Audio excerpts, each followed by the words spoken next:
Hey man. Hey, man. It's always quite weird doing a fake hello after we've just been talking for the last 10 minutes. It's so weird. It's so weird, but we're doing it. We're doing it. What we're talking about today?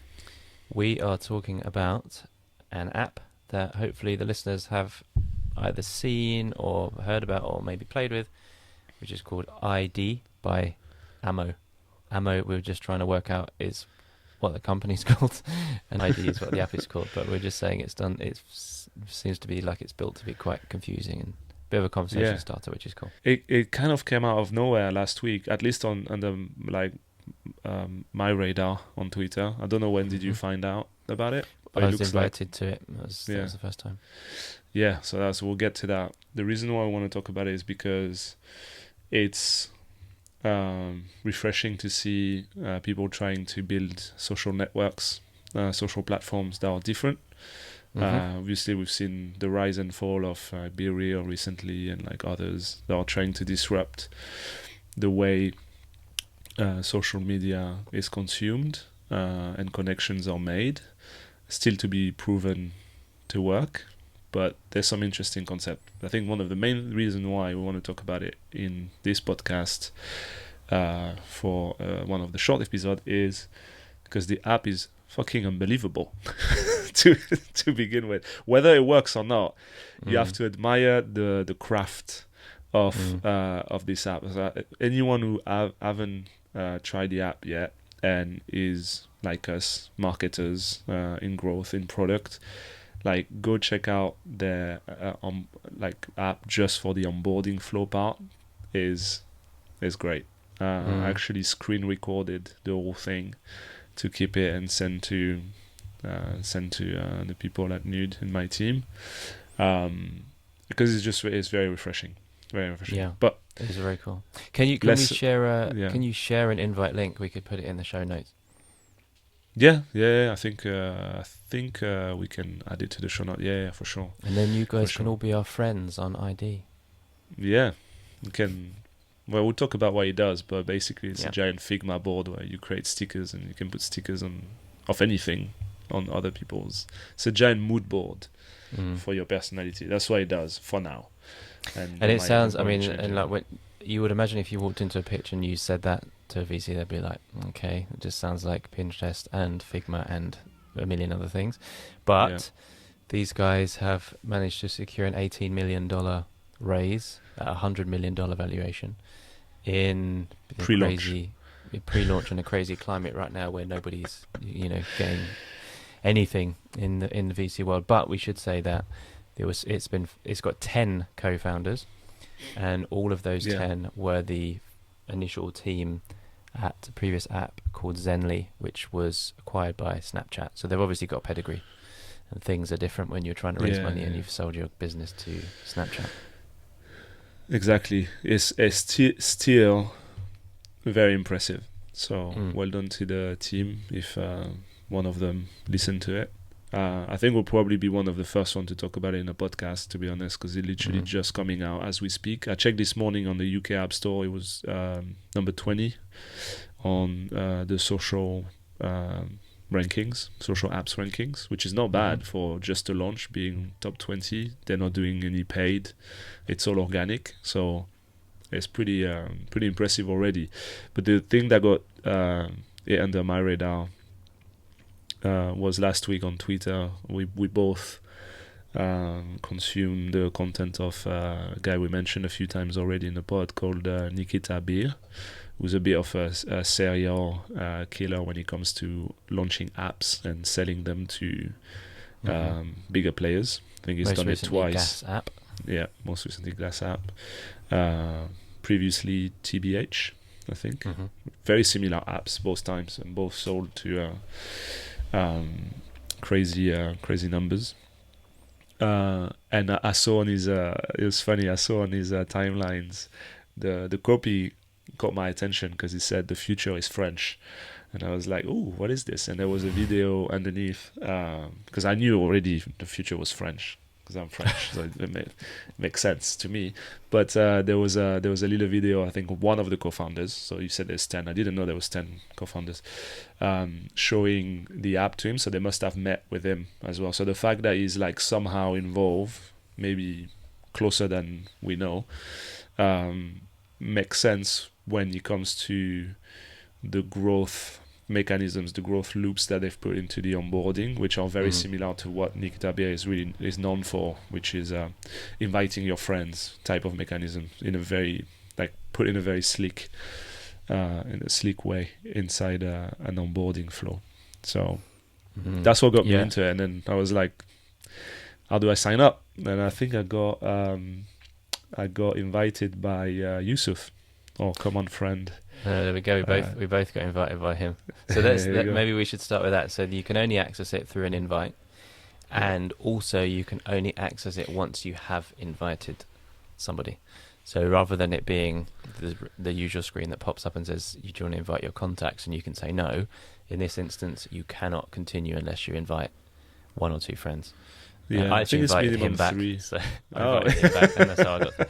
Because I'm not going to invite my friends to this random. I don't know what it is. I think that's the interesting thing as well. It doesn't give you any context as to like what it is at all. Do you want to hear what's funny? I was like, who the fuck am I gonna invite? I invited my boss at Nude, Crawford, who's a bit older than I saw that he joined than us. In his I think he's in his 50s. I don't want to blow his spot, but he's a bit older. And I invited him. I was like, the first thing I saw is I think he posted a photo. So he made a sticker of a photo of him and his wife on my profile, because you can add stickers to him or someone else's profile. And I was like, surely he doesn't understand what he's doing right now. Like this shouldn't be on my thing. That's funny. I mean, it is pretty confusing. It's like I said to Yusuf actually when he invited me and I did the invites and I got into it. Within like 10 seconds, I'd close the app and I messaged him and I was like, I already feel like I'm too old for this app, man. It's like, I don't know what the hell's going on.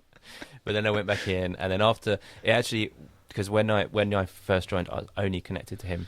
But then when I went back in, like a few hours later, you had joined, and then you were in my circle, like my orbit, and then there was like a few other guys from Fro that had joined. So then it starts making more sense when you see other people's orbits like build around you. Exactly. I think what you said at the beginning is very true, though. For now, it looks like a giant whiteboard where you can create stickers off of anything on your phone. They look really cool. The design, like I said, like it's so everything is very slick, so it does look appealing, almost like a candy. But it cuts the background away automatically and puts a nice like thick border. Yeah. So I made like crazy stickers about like of us, of the podcast, and like of like sneakers, whatever you like. You create your mood board in your like giant whiteboard. You got people in your orbit, but then that's kind of about it. You can post things on their whiteboard, and they can accept or not. So like you can also influence someone else's mood board, I guess. But that's kind of about it. So I think these kind of apps, they're either playing the game of hyper growth, virality, quick and easy, and like in 18 months they'll sell with millions of users before people start looking at retentions and, you know, a little bit like Be Real, you know, eventually no one uses it. Or they add functionalities, and that eventually you have to add features to play the stickiness. Like at the beginning of Facebook, Facebook was only useful if you invited your friends, but the usage of Facebook at the beginning was not that straightforward either. When it was brand new, you know, it was just a wall with like pictures of your friends and what they were doing, and maybe like you know your friends on campus, but you know you have to have a little bit more stickiness to it. Exactly, and what sets this a bit apart from probably all social networks that have come before is that whilst you can build your own, you can like put those stickers, and it sounds lame saying stickers, but it's like photos, whatever. I love stickers. Yeah, they are good. But I don't want people to think they're like preset stickers. They're things that you make yourself. But as well as putting them on your profile, you can also have full control over everybody in your Orbit's profile. Yeah. So I put like a massive nutsack sticker on Yo's profile this morning, and then you can like delete. I think you can remove things on his profile. So it's cool. It's like you curate who you are, but also people who know you can also curate who they think you are, which is quite cool. I think you have to accept it. It seems like it could be like an ID. I mean, it's called ID, right? Like your ID card that maybe gets you access to another universe they're going to bring out, or maybe it's meant to be your ID that you share across, rather than logging in with Google. Maybe eventually you'll log in with your ID, which is quite cool. Yeah. That could be interesting. I think for someone creative or in a creative field, or if you want to know if someone's creative, like checking out their ID in this app could be a way to, you know, get a little glimpse into their world, or, you know, what they're into, or, you know, how you know, what their passions are and stuff like that. Anyway, and no filters, so it's like they're real. I guess the goal is your real authentic self. And the thing, there's like lots of cool little things that it does that we'll talk about, but there's a couple that jumped out to me, and I know one of them jumped out to you, but go for it. So one of these jumped out to you, was the way it uses haptics. It's like it's constantly talking to you through these micro vibrations on your phone, which is really cool. Yeah, it's weird because haptics have been in people's phones for a very long time, but it's the first time an app uses it that way, and it's very satisfying. It's almost it really enhanced the user experience. It's not done too much. It's really for like key moments when you do like key actions. But it's really it's very good. I think very underrated by many apps. Like got me a few ideas already for Nude, you know, and like, you know, key moments of the app where things happen on screen, where you're about to show your like aha moment, or like there's a reveal of something, a number or whatever, like the usage of haptics. I don't know what that means from a software developer point of view, if that's a complex things to put in place, but it's probably, knowing Apple, it's probably not that I don't complex. Think it is. I just think people don't value it necessarily, so it's like comes second, where it seems like in this case it's been almost front and center as part of the development. The other thing, so that's one, definitely like haptics. I think anything sensorial, like, I don't know if you say that in English. That linked to your senses, I guess. So like haptics, music. I think music is very underrated in apps as well.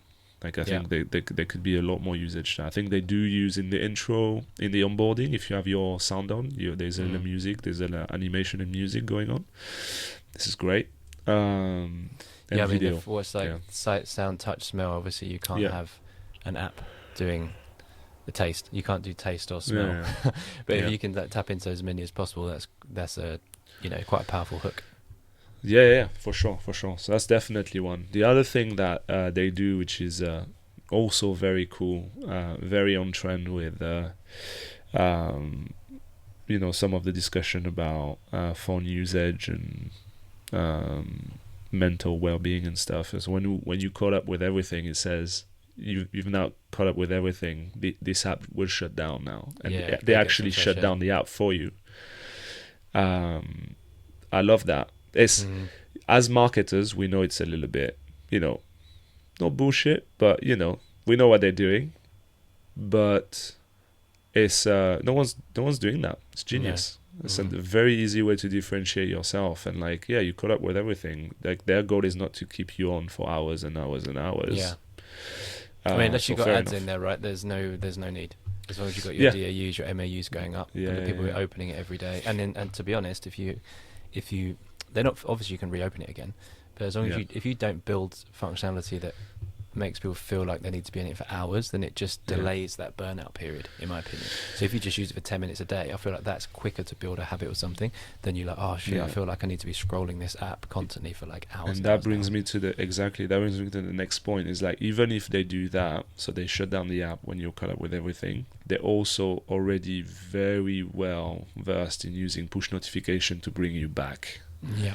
Like, so all the part of the onboarding that is very well done is like, they make you, obviously, you have to accept to give access to your contact list, but you also need to turn on notifications. That's the usual, like most apps will ask for that. If you do say yes, their push notification is very no, I wouldn't say aggressive, but it's very well prompt. So especially in that phase where you're about to get inside the app and you're inviting your friends, they send you push notifications when a status change, or if someone hasn't yet accepted your invite. So they remind you that you invited those 2 or 3 people. They'll remind you that these people are still not in. So they really they put a little extra effort in pushing the user to follow up with their friends. So they close the loop and go into the app with them. And I find it it definitely really works. good. Yeah, it definitely works in this case, because Yusuf was waiting for me to accept his invite so he could get in, because like I said at the start, you have to invite to get in. So he was WhatsApping me. He was like, "Come on, man, can you just like go and invite some people and get me into this thing?" So it's like, it's really interesting way. It's you create this need for someone to do something, and then they take that need off the platform and they go into WhatsApp and they like push their friends along that way. And it's the same with the push notifications, because it's like, he's not joined yet or she's not joined yet. And that you're like, oh, I'm going to go and prompt them because this thing is cool. And it's like another little growth loop that's built on top of that. Exactly. One thing I noticed, which I don't think they've cracked yet, and I get a lot of these like moments with Alana when I have an app like that I want to do, like try, and I want to try as well, or like test something. I send her the link. So they obviously, when you invite your friends, you send them the link. And I think what they've done is like, the other person just receives the link, and I think the video that you can see on the App Store for the app, the animation with all the stickers coming in and stuff, that's also embedded in the link, but there is no text. So when there is no text, a lot of people receiving a link like that are not going to click it. Like, I know for a fact Alana is going to, like, anything I send her like that, she's like, I don't know if it's you, I don't know if I'm going to be scammed or whatever, so I don't click links that I don't know. And even worse than that, and I thought it was great, like I thought it was so funny. In this case, I sent her the link and I added a little bit of text myself. So I was like, it was so bad.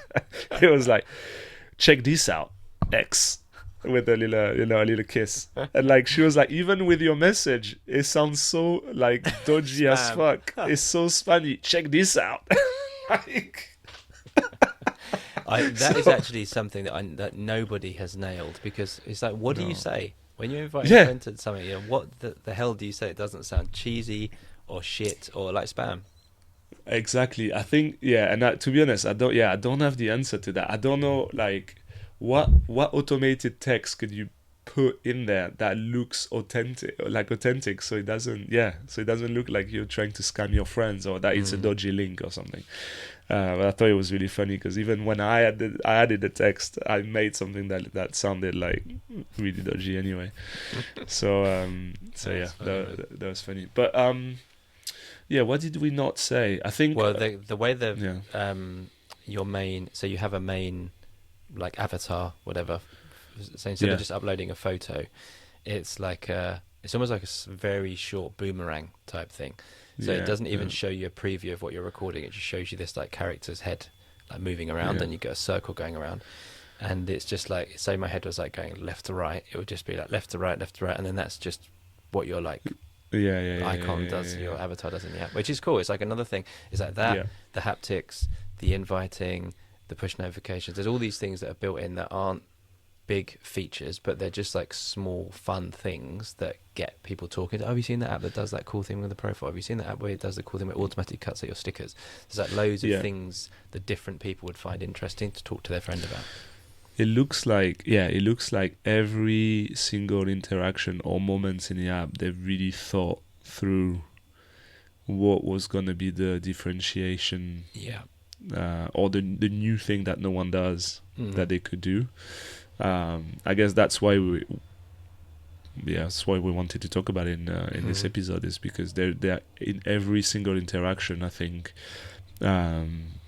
all of us marketers out there will appreciate the craft that went into this, and that's not something that I've, to be honest, that I've experienced for a long time. Like that's how good it is. Like even when Be Real came about, like I thought it was like, it didn't blow my mind. I was just like, yeah, okay, they've got an interesting like front camera, back camera mechanism, but outside of that, the rest was pretty, standard, like not too mind blowing. In their case, it's another level. Yeah, I think so. It's kind of like back in the day with Snap and the navigation through the app, through like swiping left, right, up and down to get to different things. Yeah. That was, it kind of reminds me of that, in that you have to almost like work out how to use it, but it's not like overly complex. It's very intuitive. No. And it's just like, how can we, the normal discussion is like, do we have like a 4 or 5 option menu at the bottom of the screen? But it's like, take that back a level as part of your product development and be like, how do we make an event out of navigation? How do we make an event out of sharing? How do we make an event out of, opening the app? I think if you consider those things, and it's a lot of work required to do that, and that doesn't necessarily align with traditionally what an MVP is. And maybe that's what sets these things apart, right? Because normally you would say, what's the MVP we need to get out there and launch with? And that cuts away all of the cool, sexy ideas that you have, which are just like the cherry on top. But then when something comes out that has thought about all of the things that you would normally cut away as part of your product planning meetings, you're like, oh shit, this feels like an app that's been around for years, because I'm only used to seeing this level of polish after something that's been around for years, but it's actually only just come out today. Yeah. Exactly. Go check it out. I feel like we've given them a lot. Yeah, you click up. We'll make a profile because we've got our own personal profiles. Maybe we'll make an In Growth We Trust account, and then you can we'll put the invite and you can all join us. I think we might need another phone number to do that. Okay. Because I think it's linked to. Yeah, we'll use a burner phone for that. Yeah, cool. I think that's it. I think we covered everything. It's hard to go through more details on, like, for example, the invite mechanism. But I think like one of the reasons why it's going viral right now is because of that. You're not accessing the app until you invited your friends, and one of them joined.